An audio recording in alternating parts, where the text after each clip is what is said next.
Consumer equilibrium, utility analysis, इसके अंदर दो इंपॉर्टेंट टॉपिक है। Law of diminishing marginal utility, इसकी कुछ चर्चा पहले कर ली थी, आज मुझे इसका डायग्राम बताना है। इसके एजम्पशंस के ऊपर पिछली क्लास में हमने ज्यादा डिटेल में बात नहीं की थी, आज बात करेंगे। और बात करेंगे बहुत इंपॉर्टेंट क्वेश्चन जो है कंज्यूमर इक्विलिब्रियम, जो किसी भी एग्जाम आप माइक्रो इकोनॉमिक्स कहीं भी पढ़ रहे हो, यहां पढ़ रहे हो तो भी, बीकॉम में पढ़ोगे तो भी, या सीए में भी ये आता है, तो ये क्वेश्चन जरूर आता है। कंज्यूमर इक्विलिब्रियम सिंगल कमोडिटी के केस में और टू और मोर कमोडिटीज के केस में आज हम इसके ऊपर बात करेंगे। तो इसलिए डियर पूरी वीडियोस को अच्छी तरीके से देखना, स्किप मत करना और रोकना भी मत, क्योंकि अगर आप रोकोगे तो दिक्कत होगी। और कुछ बच्चे बोलते हैं कि सर साथ के साथ नोट्स बना ले, मैं मना करता हूं, साथ के साथ नोट्स मत बनाओ, बाद में आप लिंक नीचे डिस्क्रिप्शन में हम लोग दे देते हैं, तो उस लिंक पे जाकर आप नोट्स प्रिपेयर कर सकते हो, ठीक है। तो चैंपियंस बताओ तुम लोग कैसे हो। बहुत अच्छा लगता है जब आप नीचे कमेंट में लिख के बताते हो कि सर मजा आता है आपके लेक्चर्स देखने में। और बहुत सारे बच्चे बोलते हैं कि सर जस्ट अभी अभी आपका चैनल हमें सर्च किया हमने और बहुत अच्छा लगा आपके लेक्चर्स को देख के। मुझे भी डियर अप्रिशिएट करते हो तो बहुत अच्छा लगता है, मेरी हिम्मत बढ़ती है जब आप नीचे कमेंट में बताते हो, है ना। तो विजय आदर्श की पाठशाला में आप सभी का स्वागत है। चलिए जो पहला टॉपिक है law of diminishing marginal utility, इसको थोड़ा सा डायग्राम के बेसिस पे देख लें। मैंने कहा था law of diminishing marginal utility ये कहता है कि जैसे जैसे हम किसी भी कमोडिटी की ज्यादा से ज्यादा क्वांटिटी को कंज्यूम करते हैं तो उसकी जो एक यूटिलिटी है वो कम होने लग जाती है। जैसे आपको बहुत तेज प्यास लगी है, पहला घूंट मजा आ गया, दूसरा, तीसरा, चौथा, और एक लेवल के बाद धीरे धीरे धीरे धीरे उसका जो एक यूटिलिटी है, जो यूटिलिटी मींस बताया था ना, one satisfying power of a commodity is called utility, कम होने लग जाती है। तो इसको बोलते हैं law of diminishing marginal utility. इसके लिए मैंने बताया था आपको कि मान लो एक संतरा खाया, 100 यूटिल्स की यूटिलिटी मिली हमें, हमने 2 संतरा खाया तो टोटल 180, तो इनके बीच का गैप कितना, 80, ये मार्जिनल यूटिलिटी है। देख रहे हो ये यूटिलिटी जो है वो गिरती जा रही है। पहले से 100 मिला, फर्स्ट से 100 मिला, यहां पे वर्ड यूज कर रहा हूं सेकंड, दूसरे से 80 यूटिल्स मिला, तो पहले से 100, दूसरे से 80, टोटल 180, इसलिए यहां पे 180 लिखा हुआ है। तीसरे से और सेटिस्फैक्शन कम मिला 60 का, चौथे से और कम 40 का, और पांचवें से और कम 20 का। अगर इसको हम डायग्राम के रूप में दिखाएं तो अगले पेज पे यूं तो मैंने डायग्राम बना रखा है, बट यहां पे मैं एक बार बना के दिखा दूं ताकि आप इमेजिनेशन पूरा कर पाओ। आप देख रहे हो यहां पे ये नीचे गिरता जा रहा है, गिरता जा रहा है, गिरता जा रहा है, फिर ये 0 हुआ और माइनस में चला गया। तो एक तरीके से जब आप डायग्राम बनाओगे तो सीधा सीधा ये जो कर्व है ये ऐसे हो जाता है, ये MU कर्व बोलते हैं, इसको मार्जिनल यूटिलिटी कर्व बोलते हैं, ऐसे MU।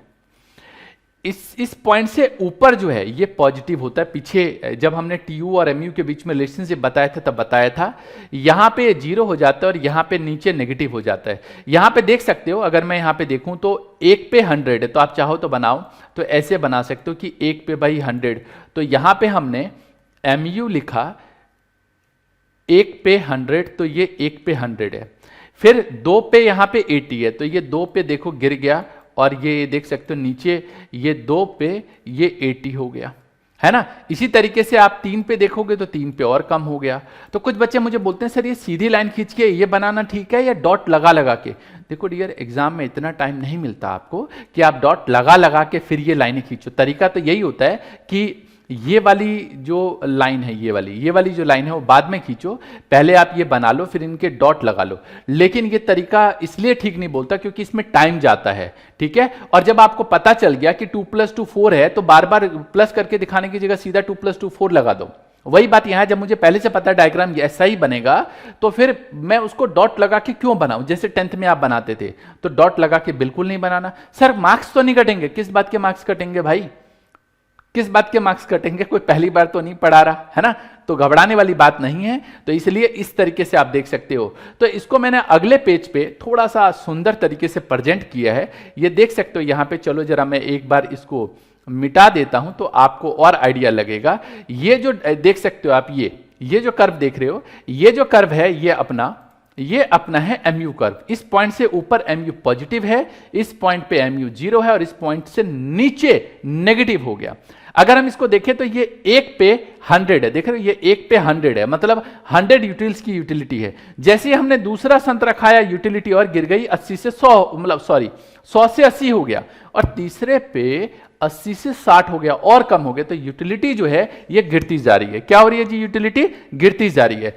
तो जब एग्जाम में आता है law of diminishing marginal utility को बताने को, तो आप सबसे पहले लिखोगे law of diminishing marginal utility क्या है। हिंदी में हो तो हिंदी में लिख के बताओ, इंग्लिश में हो तो हिंदी में। अच्छा, एक बात और मैं पूछना चाहूंगा आपसे, मुझे नीचे कमेंट करके ये जरूर बताओ कि आपका इकोनॉमिक्स कौन से मीडियम में है, तो मुझे और समझ में आएगा और मैं अच्छी तरीके से समझ पाऊंगा। तो नीचे मुझे इस वीडियो के बाद नीचे कमेंट में जरूर बताना कि मैं इंग्लिश मीडियम से हूं, मैं हिंदी मीडियम से हूं, ठीक है।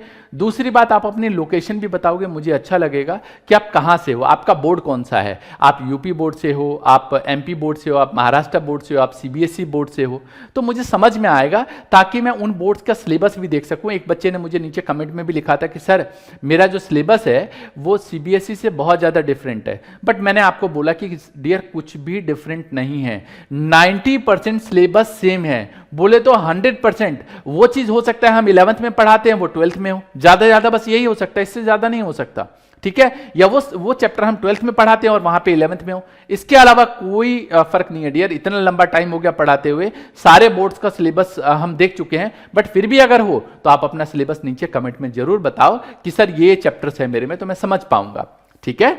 चलो, उम्मीद करता हूं ये डायग्राम जो है अच्छे से समझ में आ जाएगा। अच्छा, कुछ बच्चे मुझसे पूछ रहे थे कि सर ये जो डायग्राम है ये पेन से बनाएंगे या पेंसिल से। इसके लिए यूं तो मैं एक वीडियो सेपरेट बनाऊंगा कि इकोनॉमिक्स में प्रेजेंटेशन कैसे देनी है, ताकि पूरे में से पूरे नंबर ला सकें। जी हां, अगर 4 नंबर का क्वेश्चन है तो 4 के 4 नंबर मिले, अगर 6 नंबर का क्वेश्चन है तो 6 में से 6 पूरे आए।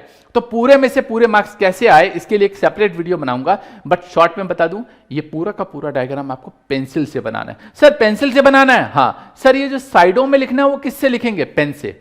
ये डायग्राम आप पेंसिल से बनाओगे, बट ये जो साइड में लिखेंगे वो पेन से लिख सकते हो। वैसे पेंसिल से लिख दोगे तो कोई दिक्कत नहीं है, बल्कि ये तो और अच्छी बात है, ठीक है। सर अगर पेन से बना लेंगे तो मार्क्स कटेगा? देखो डियर, काटने वाले काट सकते हैं। वैसे मेरे जैसे टीचर जब एग्जाम के पेपर चेक करते तो पक्का काटता हूं मैं। वो इसलिए काटता हूं क्योंकि बच्चों को ये मैं समझता हूं कि बच्चों को इतनी भी अकल नहीं है कि भाई इसको ये करना चाहिए कि पेंसिल यूज करना चाहिए। दूसरी बात, यहां पे कई बार बच्चे ना हाथ से ऐसे फ्री हैंड से खींचते हैं, फ्री हैंड से खींचोगे तो नंबर कटेगा, आपको स्केल यूज करना है। इसलिए मैंने पहले ही बता दिया था कि जब डायग्राम बनाओगे तो आप पेंसिल एंड स्केल का इस्तेमाल करोगे। तो मेरे ख्याल से आप सुंदर तरीके से रजिस्टर को बनाओ। किसी दिन मैं आपसे बोलूंगा कि आप अपने रजिस्टर की पिक मुझे भेजो, तो मुझे अच्छा लगेगा डियर। नाउ, इसके एजम्पशन की पिछली क्लास में डिस्कशन नहीं की थी हमने, एजम्पशन के बारे में बता दूं मैं। यहां पे बात करते हैं कार्डिनल मेजर ऑफ यूटिलिटी। पहले तो समझा दूं, एक होता है कार्डिनल, एक होता है ऑर्डिनल, ठीक है। एक होता है कार्डिनल, एक होता है ऑर्डिनल। कार्डिनल और ऑर्डिनल में फर्क क्या होता है? एक संतरा खाया, 2 संतरे खाए, 3 संतरे खाए, 4 संतरे खाए, ये 1 2 3 4 की जो गिनती होती है उसको बोलते हैं कार्डिनल। एक होता है ऑर्डिनल, पहला, first, second, third, fourth, fifth, इसको बोलते हैं ऑर्डिनल। यहां पे हम कार्डिनल मेजरमेंट की बात करते हैं। किसकी बात करते हैं हम लोग? यहां पे कार्डिनल मेजरमेंट की बात करते हैं। तो जो कार्डिनल मेजरमेंट ऑफ यूटिलिटी है, it is assume that utility can be measured and, मान के चलते हैं कि जो यूटिलिटी है हम उसको मेजर कर सकते हैं, and a consumer can express his satisfaction in quantitative term. Quantity मतलब 1 2 3 4, इसमें ये मेजर कर सकते हैं, ऐसा हम मान के चलते हैं। तो पहली एजम्पशन है cardinal measurement of utility, utility को हम मेजर कर सकते हैं बट कार्डिनल में। दूसरा होता है मॉनेटरी मेजरमेंट ऑफ यूटिलिटी। जैसे एग्जांपल के तौर पे कई बार आप दुकान पे जाते हो, है ना। अब मान लो एक नई दुकान पे चले गए और आपने कुछ सोचा कि यार चल ये ट्राई करते हैं, खाने पीने की चीज आपने सोची ट्राई करते हैं। चलो एक एग्जांपल ले लेता हूं। मान लो आपका जो फ्रेंड है वो बोलता है यार ये ना मोमोज, चल इसके दुकान की ट्राई करते हैं, है ना। और मान लो 20 रुपए का प्लेट आपको दिया मोमोज, उसमें मान लो 20 रुपए में 5 मोमोज दिए उसने। अब आपने लिया, अब जब खाया तो लगा यार ये तो मतलब ऐसा लगा कि बस 2 खाया और बड़ी मुश्किल से बस पैसे दे दिए इसलिए खा लिया, नहीं तो मन करता फेंक देते। और आप में से बहुत सारे लोग छोड़ ही देते हैं कि खाना नहीं है, बेकार है, और उसको 2 बोल के आते हैं बड़ा बेकार बनाया यार, पहली बार आ गया तेरे पास दोबारा नहीं आऊंगा, है ना। मतलब कहने का मतलब ये है कि जब मोमोज खाया आपने तो आपको सेटिस्फेक्शन नहीं मिला, कुछ भी सेटिस्फेक्शन नहीं मिला। आपको लगता है 20 रुपए में क्या ये तो फ्री में देता तो भी नहीं लेता, है ना। उसकी वैल्यू नहीं लगती, उसकी वर्थ नहीं लगती आपको। जैसे एग्जाम्पल के तौर पे बताऊं,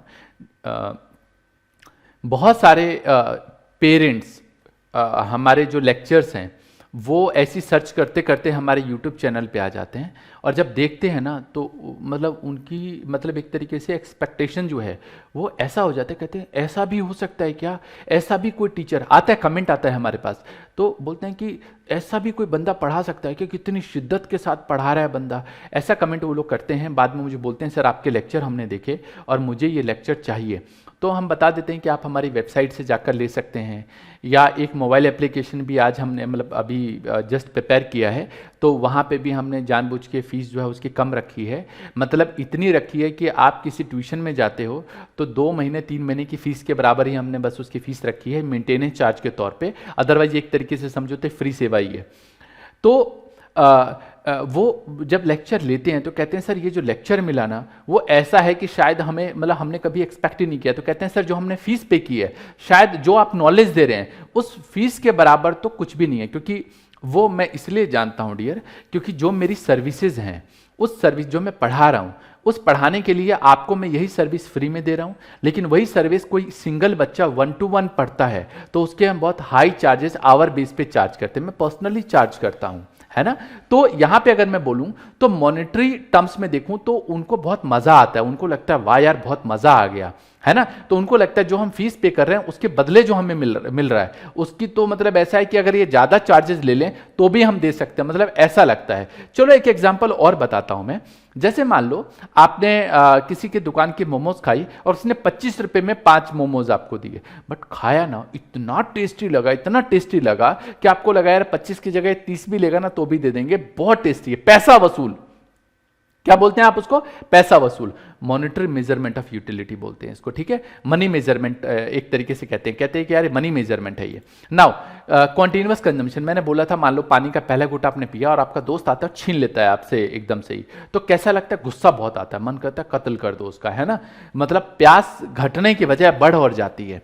कई बार मूवीज में देखते हो कि जो अपराधी होता है जेल में बंद, नहीं अपराधी कह रहा हूं सॉरी, जो अपराधियों के केस में तो कम होता है, हीरोज के केस में ज्यादा होता है, उसको पकड़ लिया जाता है, गुंडा पकड़ लेते हैं और उसके बाद क्या करते हैं, जो विलन होता है उसको प्यास लगी है पिला रहा होता है और ऐसे पानी मुंह में देने के बजाय मुंह पे उड़ेल देता है। सोचो क्या सिचुएशंस होती है।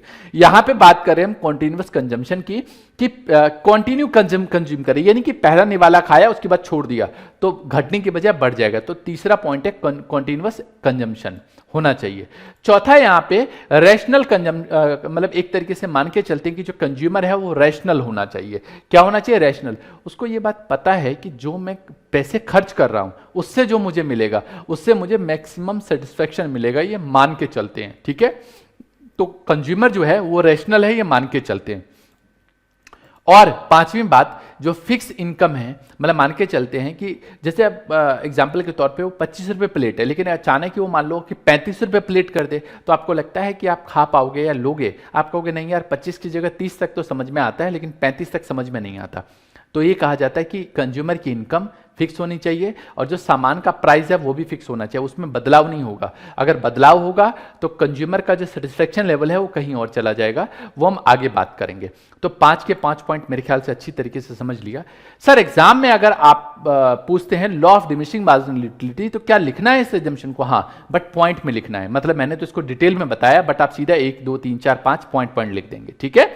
नाउ नेक्स्ट है हमारे पास यहां पे कंज्यूमर इक्विलिब्रियम, जिसका आपको बेसब्री से इंतजार था, बहुत सारे बच्चे इसका इंतजार कर रहे थे। कंज्यूमर इक्विलिब्रियम का मतलब है एक ऐसी कंडीशन जहां पे कंज्यूमर अपनी एक जो इनकम है उसको खर्च करके एक ऐसी क्वांटिटी को कंज्यूम कर रहा है जहां पे उसको मैक्सिमम सेटिस्फेक्शन मिलता है। This is called consumer equilibrium.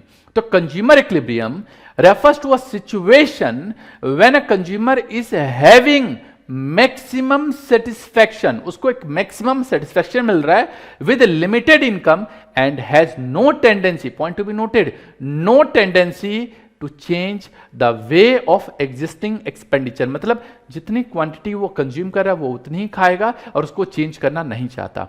Exam में आएगा ये लिखना है। सर अगर 1 मार्क्स में आता है तो 1 मार्क्स में भी कोई बहुत बड़ी लाइन नहीं है, आप इसको लिख सकते हो। तो जनरली 1 मार्क्स में जो क्वेश्चन आते हैं वो ऑप्शनल क्वेश्चन आते हैं, उसके लिए एमसीक्यू का एक सेपरेट सीरीज हमने चालू करनी है, तो जब ये खत्म हो जाएगा उसके बाद वो सेपरेट सीरीज में चालू करूंगा।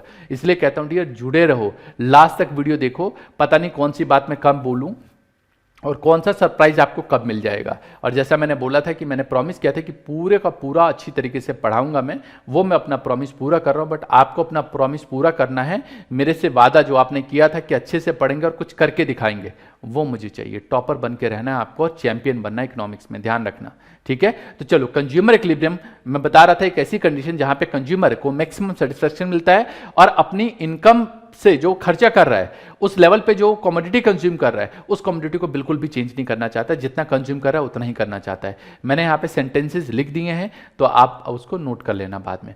इसकी एजम्पशन हाँ पूछते हैं एग्जाम में, तो एजम्पशन पता होना चाहिए। पीछे बताया था कंज्यूमर रैशनल है। दूसरा MU of money remain constant, जैसे इसका मतलब यह है कि प्राइस नहीं बढ़ना चाहिए। जनरली इसका मतलब है प्राइस नहीं बढ़ना चाहिए।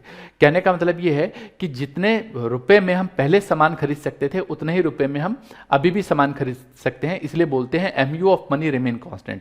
मुद्रा की सीमांत उपयोगिता स्थिर होनी चाहिए। तीसरी बात, कंज्यूमर के इनकम में कोई चेंजेस नहीं आना चाहिए। चौथी बात है no change in taste and preferences. अब टेस्ट ही बदल गया, पहले किसी को बर्गर अच्छा लगता था, अब उसको बर्गर नहीं अच्छा लगता, पिज्जा अच्छा लगता है, ये नहीं होना चाहिए। तो इसका मतलब है कि उसका जो टेस्ट एंड प्रेफरेंसेस है वो चेंज नहीं होना चाहिए, वो सेम होना चाहिए। तो पहला बताया हमने कंज्यूमर रैशनल है, दूसरा MU of money remain constant, तीसरा no change in income and no change in taste. ये 4 पॉइंट है। कंज्यूमर रैशनल है, मनी मतलब प्राइस चेंज नहीं होना चाहिए, चाहो तो आप इसको ऐसे भी लिख सकते हो। तीसरा इनकम चेंज नहीं होना चाहिए, टेस्ट चेंज नहीं होना चाहिए, ठीक है। नाउ कंज्यूमर इक्विलिब्रियम को हम 2 कंडीशंस में पढ़ते हैं। पहला है सिंगल कमोडिटी के केस में और दूसरा 2 और मोर कमोडिटी के केस में। एग्जाम में आता है बट एक बार में एक ही पूछते हैं, या तो सिंगल कमोडिटी पूछेंगे या फिर 2 और मोर कमोडिटीज के केस में पूछेंगे। बट अगर सिंगल कमोडिटी के केस में आपसे कंज्यूमर इक्विलिब्रियम पूछते हैं तो क्या होता है, आपको पहले बताना है कंज्यूमर इक्विलिब्रियम क्या होता है, वो मैंने पीछे बताया। फिर नीचे लिखना है एजम्पशन क्या होती है, वो मैंने अभी पीछे बताया। एजम्पशन के बाद आपको इसकी कंडीशन लिखनी है जो अगले पेज पे है। तो कंडीशन क्या है, condition for consumer equilibrium in case of single commodity. एक वस्तु की स्थिति में उपभोक्ता का संतुलन क्या होता है। तो MU इक्वल्स टू P, जो कंडीशन है वो मार्जिनल यूटिलिटी प्राइस के बराबर होना चाहिए। किसके बराबर होना चाहिए, MU equals to price, marginal utility price के बराबर होना चाहिए। कंडीशन है, अगर ये कंडीशन सेटिस्फाई होगी तभी कंज्यूमर इक्विलिब्रियम होगा। तो MU means marginal utility, P means price, तो मार्जिनल यूटिलिटी प्राइस के बराबर होना चाहिए। इसका मतलब यह है जितना मैं पैसा खर्च कर रहा हूं उतने के बराबर मुझे सेटिस्फेक्शन मिलना चाहिए। जनरली मार्जिनल यूटिलिटी को मनी में भी मेजर करते हैं, तो ये मानते हैं कि इतना रुपए हमने खर्च किया और इतने रुपए के बराबर हमें सेटिस्फेक्शन मिला। चलिए यहां पे कंज्यूमर इक्विलिब्रियम को डिटेल में समझते हैं इस टेबल के थ्रू। यहां पे आप देख सकते हो यूनिट्स ऑफ एक्स। मान लो हम समोसा कंज्यूम करते हैं तो पहला यूनिट हमने खाया, दूसरा खाया। एक समोसा खरीदोगे तो 10 रुपए का पड़ेगा, 2 समोसे खरीदोगे तो भी 10 रुपए पर समोसा पड़ेगा, तो 10 रुपए। 3 कंज्यूम करेंगे तो भी 10 रुपए पर समोसा पे करोगे। यहां पे 4 खरीदोगे तो भी 10 रुपए पर समोसा, 5 खरीदोगे तो भी 10 रुपए पर समोसा होगा, और यहां पे 6 खरीदोगे तो भी 10 रुपए पर समोसा होगा। हम मान के चलते हैं यहां पे कि मार्जिनल यूटिलिटी, जो मार्जिनल यूटिलिटी है इन रुपीस की बात कर रहा हूं मैं यहां पे, कि मार्जिनल यूटिलिटी हमें रुपए में मिल रहा है। और मान के चलते हैं कि एक समोसा खाया तो हमें 20 यूटिल्स की यूटिलिटी मिली, फिर दूसरा समोसा खाया तो 16 यूटिल्स की यूटिलिटी मिली हमें, तीसरा खाया तो हमें 10 यूटिल्स की यूटिलिटी मिली। ध्यान से समझना, यहां पे पहले 4 कम हुआ, फिर एकदम से क्या हो गया, 6 कम हो गया। फिर यहां पे 4 यूटिल्स की यूटिलिटी मिली, हमें 0 यहां पे मिला और ये -6। ये आपको एज इट इज याद रखना है। ये एक हमने अपनी तरफ से एग्जाम्पल लिया है, तो ये आपको अपने हिसाब से देखना है, ठीक है। नाउ अब क्या करेंगे हम क्या करेंगे यहां पे MU, एक तरीके से ये MUX है, तो MUX में से माइनस करेंगे PX। मतलब एक समोसा खाने से हमें 20 यूटिल्स की यूटिलिटी मिली, 20 रुपए के बराबर यूटिलिटी मिली यहां पे, और उसके लिए प्राइस कितना पे किया हमने, 10 रुपए पे किया। तो इस 20 में से 10 माइनस करोगे तो 10 है ये। इसी तरीके से यहां पे 16 रुपए पे किया, जबकि एक्चुअल में प्राइस पर पीस जो समोसा था वो 10 रुपए था। एमयू का मतलब है एक एडिशनल समोसा खाने से आपको कितनी यूटिलिटी मिली, है ना। तो एक एडिशनल समोसे के लिए आपने 10 रुपए और पे किया, जबकि एक एडिशनल समोसे के लिए आपको 16 रुपए की यूटिलिटी मिली। चाहो तो आप यहां पे टीयू कॉलम भी बना सकते हो, बट मैंने बनाया नहीं, जरूरत नहीं है उसकी, ठीक है। तो 16 में से 10 घटाओगे तो 6 हो गया। दोबारा समझ लो, हमने यहां पे सिर्फ एमयू लिया है, आप चाहो तो टीयू भी ले सकते हो। एमयू का मतलब है एक एडिशनल समोसा खाने से हमें कितने यूटिल्स की यूटिलिटी मिली। तो एक एडिशनल समोसा खाने से 16 रुपए के बराबर यूटिलिटी मिली, जबकि उस एडिशनल समोसे के लिए 10 रुपए पे किया, तो फायदा कितने का हुआ? 6 रुपए का हुआ। मजा आ गया, है ना। इसी तरीके से यहां पे 10 रुपए के बराबर यूटिलिटी मिली और 10 रुपए पे किया तो 0। यहां पे 4 रुपए के बराबर यूटिलिटी मिली, मतलब मजा नहीं आया, लेकिन 10 रुपए पे किया, घाटा हो गया भाई। यहां पे कोई भी यूटिलिटी नहीं मिली, मतलब फेंक दिया एक तरीके से समोसा, और 10 रुपए पे किए, मतलब एक तरीके से -10 हो गया। और यहां पे तो यूटिलिटी मतलब यूं समझो कि माइनस में चली गई, -6, -10, -16। आप यहां पे देख सकते हो जो सिचुएशन है, उस सिचुएशन में यहां आप देख सकते हो कि ये जो है एक तरीके से पॉजिटिव है। मतलब इसको अगर हम लोग यहां पे ब्रेक करें तो ब्रेक करके देख सकते हो यहां पे कि यहां पे मार्जिनल यूटिलिटी ऑफ एक्स जो है वो ज़्यादा है प्राइस से। देख रहे हो, यहाँ पे 20 और 16 है, जबकि ये 10 और 10 है। यहाँ पे मार्जिनल यूटिलिटी ऑफ एक्स जो है वो प्राइस के बराबर है। और इस कंडीशन में जो मार्जिनल यूटिलिटी है, marginal utility of x is less than P x, ये सिचुएशन है। मतलब मार्जिनल यूटिलिटी जो है वो कम है प्राइस से। तो ये जो सिचुएशन है यहाँ पे हम नहीं खरीदेंगे। अच्छा, एक चीज और बता दूं, अगर मार्जिनल यूटिलिटी ज्यादा है प्राइस से तो कंज्यूमर तब तक बाय करेगा जब तक कि मार्जिनल यूटिलिटी प्राइस के बराबर ना हो जाए। अगले पेज पे बताया हमने, ये अगर ज्यादा हो तो कंज्यूमर अपना कंजम्पशन इंक्रीज करेगा तब तक जब तक कि एमयू पी के बराबर ना हो जाए। अगर ये एमयू एक्स पी एक्स के बराबर है तो जो कंज्यूमर होगा वो इक्विलिब्रियम में होगा। यहाँ पे हमने कंडीशन में बताया था एमयू जब प्राइस के बराबर हो जाए। और तीसरा है जब एमयू छोटा होगा प्राइस से तो कंज्यूमर क्या करेगा? कंज्यूम नहीं करेगा, वो अपनी कंजम्पशन को डिक्रीज करेगा तब तक जब एमयू एक्स है वो प्राइस के बराबर ना आ जाए। नाउ अगर आप डायग्राम की बात करो तो मैं यहीं पे डायग्राम बना के दिखा रहा हूँ। जनरली हम क्या करते हैं, एक प्राइस लाइन बनाते हैं। ये प्राइस लाइन है हमारा, जो प्राइस हम पे कर रहे हैं 10 रुपये, और जो मार्जिनल यूटिलिटी है हमारी वो मान के चलते हैं ये है, ये एमयू कर्व है हमारा। क्या है? MU curve. तो ये एक पॉइंट है जहाँ पे एमयू पी के बराबर हो जाए। आप सभी जानते हो 10th क्लास में आपने मैथमेटिक्स पढ़ी है, तो जहाँ पे दो कर्व आपस में इंटरसेक्ट करते हैं वहाँ पे दोनों पॉइंट बराबर होते हैं। एमयू भी वहाँ पे सेम है और पी भी सेम है। मतलब यहाँ पे हम 10 रुपये पे कर रहे हैं और मार्जिनल यूटिलिटी की बात करें तो यहाँ पे 3 क्वांटिटी हम एक तरीके से, ये प्राइस लाइन है और ये मार्जिनल यूटिलिटी का लाइन है।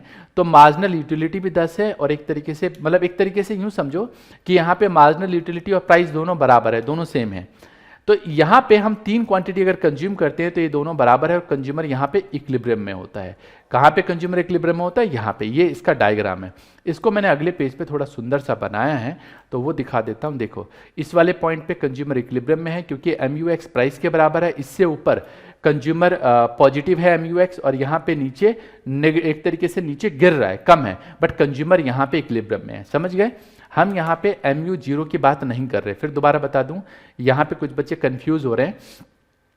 मैं यहाँ पे एमयू जीरो तो ये 5वें यूनिट पे जाके हुआ है, मैं एमयू जीरो की नहीं बात कर रहा। मैं ये कह रहा हूं कि अगर कंज्यूमर 3 क्वांटिटी कंज्यूम करता है, प्राइस 10 रुपए पर यूनिट है समोसे का, तो मार्जिनल यूटिलिटी अगर 10 है तो वहां पे एमयू एक्स जो है वो प्राइस के बराबर है। देख रहे हो, एमयू एक्स और प्राइस दोनों बराबर है, मतलब इन दोनों का जो मतलब माइनस करोगे तो 0 आएगा। ओके, एग्जाम में आपको ये डायग्राम बनाना होता है। समझ गए? नाउ उम्मीद करता हूं भाई कि ये जो चीज़ें हैं वो अच्छी तरीके से आपको समझ में आया होगा। एक चीज़ मैं आपको बता दूं, डायग्राम को अच्छी तरीके से बनाना है, पेंसिल से बनाना है। पीछे भी डिस्कस किया मैंने। आप में से बच्चों से मैंने गुजारिश की, आपने मुझे नीचे कमेंट में बताओ आपका बोर्ड कौन सा है, आपका मीडियम कौन सा है, हिंदी मीडियम को, इंग्लिश मीडियम को, नीचे मुझे कमेंट में बताओ। इन सब चीज़ों को अच्छे से याद करके मुझे नीचे लिख के बताओ ताकि मुझे समझ में आए कि हाँ आपको चीज़ें समझ में आ रही है। कंज्यूमर इक्विलिब्रियम एग्जाम में आता है, इसलिए इसको अच्छी तरीके से समझो। पहले कंज्यूमर इक्विलिब्रियम क्या होता है ये बताना है, उसकी एजम्पशन बतानी है, उसकी कंडीशन बतानी है, टेबल बनाना है और डायग्राम बनाना है। ये सारे काम करने हैं। आज वाली क्लास में यहीं तक। अगली क्लास में और मजा आएगा, कुछ नए टॉपिक को सीखेंगे हम लोग। नीचे कमेंट करते हो तो मेरा उत्साह बढ़ता है, इसलिए नीचे कमेंट करो। मत करो लाइक, मुझे फर्क नहीं पड़ता। मत आप सब्सक्राइब करो, इससे भी मुझे फर्क नहीं पड़ता। मेरा जो मोटो है ना, वो ये है कि ज्यादा से ज्यादा बच्चे इन सभी वीडियोस का फायदा ले सकें, बस। तो मैं ये चाहता हूं सब्सक्राइबर बढ़े, इससे भी मुझे कोई मतलब नहीं है, क्योंकि इससे कोई फर्क नहीं पड़ता, ठीक है। तो बेहतर है कि आप ज्यादा से ज्यादा अपने दोस्तों को शेयर करो, चीजों को बताओ, अपने स्कूल के जो दोस्त हैं उनको बताओ। देखो डियर, जब मैं ज्ञान बांट रहा हूं आपके लिए बढ़ रहा है, तो आप अपने दोस्तों को बताओगे तो उनका भला हो जाएगा, ठीक है। नीचे कमेंट में मुझे बताओ कैसा लगा वीडियो, और मिलेंगे अगली क्लास में। तब तक के लिए all the best, take care, जय हिंद, जय भारत।